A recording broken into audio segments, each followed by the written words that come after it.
नमस्कार दर्शक बंधु आसंतु आज जानिबा तुलसी मांकर पूजा विधि किपरि करिबा एवं किछि महत्वपूर्ण कथा। तुलसी मां को पूजा करिबा द्वारा मां लक्ष्मी एवं भगवान विष्णुंकर आशीर्वाद मिलिथाए। प्रथमे आमे चौरा को भल भाबरे धोई परिष्कार करिदबा।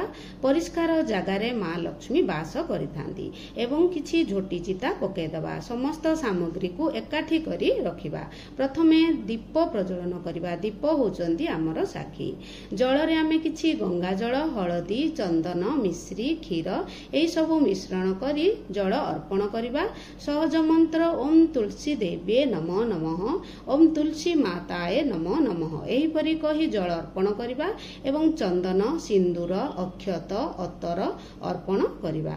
ओम तुलसी देव्ये चंदनाए समर्प्यामि समर्प्यामि कही कही समस्त द्रव्य आमे अर्पण करिबा। ओम नमो भगवते वासुदेवाय नमः एवं किछि वस्त्र रे चूड़ी बांधी मां को अर्पण करिबा। एवं जहाँ आम पाखरे भोग अछि किछि फल ताहा आमे भगवान को अर्पण करी निजे ग्रहण करिबा द्वारा ताहा अमृत तुल्य होइथाए।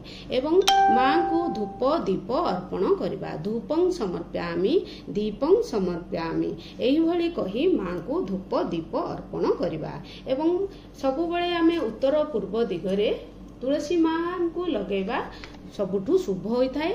एवं गुरुवार शुक्रवार आमे जदि तुलसी मां को लगौचे ताहा अत्यंत शुभ होइथाए। एवं भोग अर्पण परे आमे आरती करिबा। मांकर आरती मंत्र जहाँ आमे जानिने जदि केवल ओम तुलसी देव्ये नमो नमः, ओम नमो भगवते वासुदेवाय नमः एही भली कही मां को आरती अर्पण करिया। प्रथमे भोग अर्पण करिबा। तुलसी देव्ये मां मोर एही भोग को अमृत रूपे स्वीकार करंतु। एही भली आस हे मां मो भोग को स्वीकार कर। तुमेव वस्तु गोविंदम तुमेव समर्पिता। तम जिनिस तमको ही अर्पण करूची एही भली कहिबा। एवं मां को आरती करिबा परे मांकर 3 थर परिक्रमा करिबा। मां को माटी को मथारे लगेबा एवं मां को स्पर्श करिबा। हे मां आपणको परि मो मन भी पवित्र रहू एवं मते बुद्धि विवेक ज्ञान प्रदान करंतु एही भली मां को प्रार्थना करिबा। आसंतु जानिबा मां को नै बहुत सारा महत्वपूर्ण कथा। तुलसी मां को केवल देखिबा मात्रे छुईबा द्वारा परिक्रमा करिबा द्वारा तांकर माटी को मथारे लगेबा द्वारा व्यक्तिर सबु दुख कष्ट बेमारी दूर होइथाए। तुलसी आमे केतेबेले तोलिबा उचित। सकाळुठु संध्या भितरे सकाळ समय अत्यंत उत्तम होइथाए 10टा भितरे तोलिबा। एवं श्रीकृष्ण भगवान बिना तुलसी रे भोग ग्रहण करिन थांती। तुलसी जदि नाहांती तेबे आमे गोटे तुलसी पत्र को 2 भाग करी आमे भोगरे अर्पण करि पारिबा। तुलसी जेतेबेले आमे चोबेबा आमे धीरे धीरे चोबेबा, जोरे चोबेबा नाही एवं पानी सह धीरे धीरे ताको ग्रहण करिबा।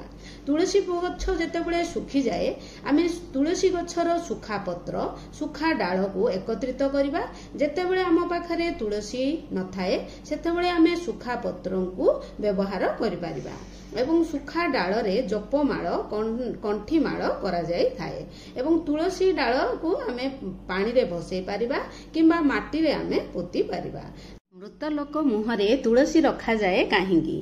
मृत्यु परे मुखरे देवा द्वारा मनीषर जीवात्मा वैकुंठ प्राप्त होइथाए। एवं रमा तुलसी श्यामा तुलसी दुईटी जाक तुलसी समान। तेणु आमे जेतेबेले तुलसी पत्र चयन करिबा प्रथमे खाली पादरे प्रणाम करिबा एवं 3 थर ताली मारिबा। हे मां मु भगवान विष्णुंको निमंते तुलसी तोलुची, मो दोष को क्षमा कर एवं मते तुलसी प्रदान करंतु। एही भली कहिबा द्वारा मां अत्यंत प्रसन्न होइथांती। आमे जल्दी जल्दी टणाटणी मां को करिबा नाही। एवं नुआ मंजरी प्रभुंको चरण रे देबा द्वारा प्रभु अत्यंत प्रिय होइथांती। श्रीकृष्ण भगवान को बहुत जल्दी प्राप्ति करिबारे समर्थ होइथांती करेथांती मां तुलसी देवी। मां तुलसी को जेते आमे पूजा करिबा आमे सेते भगवान कर भगवान श्रीकृष्णଙ୍କର समीप ହେଇ ପାରିବା ଏବଂ ନିକଟତର ହୋଇପାରିବା। ପିଆଜ ରସୁଣ ମଦ ଆମିଷ ଖାଉଥିବା ଲୋକ ତୁଳସୀ କଣ୍ଠି ବେକରେ ପିନ୍ଧି ପାରିବେ ନାହିଁ। ଏହିଭଳି ଆମେ ସନ୍ଧ୍ୟା ପରେ ପୂଜା କରିପାରିବାନି କିମ୍ବା ମାଙ୍କୁ ଛୁଇଁ ପାରିବା ନାହିଁ।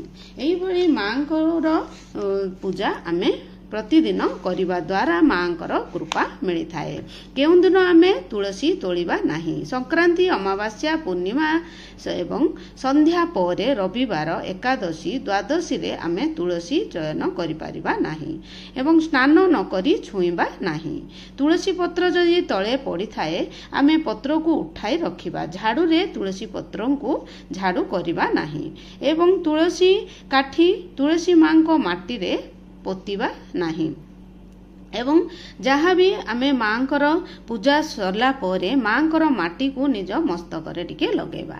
सुखा काठी को आमे दीपर सलिता उठेबारे आमे व्यवहार करि परिबा एवं एही भली आमे सुखा काठी को प्रभुंको निमंते व्यवहार करिपारिबा एवं एही भली आमे प्रभुंकर पूजा करिबा द्वारा आमे प्रभुंकर सानिध्य प्राप्त होइथाए एवं एही परि शास्त्र अनुसार जेउ घरे तुलसी पूजा करा जाए तांको घरे सुख समृद्धि धन संपत्ति मिलिथाए एवं रोग दूर होइथाए। हिंदू धर्म रे जे कोनसी पूजा करा जाए बिना तुलसी पूजारे पूजा को पूर्ण मना जाए नहीं। तुलसी मां को लक्ष्मी स्वरूपा कुआ जाए तेणु तुलसी मां को पूजा द्वारा मां लक्ष्मी और भगवान को आशीर्वाद मिलता है। विष्णु भगवान तुलसी मां को सदा सुहागिन रहिबा पाई वरदान देइथिले तेणु आमे मां को एही भली पूजा करिबा द्वारा मां अत्यंत प्रसन्न होइथांती।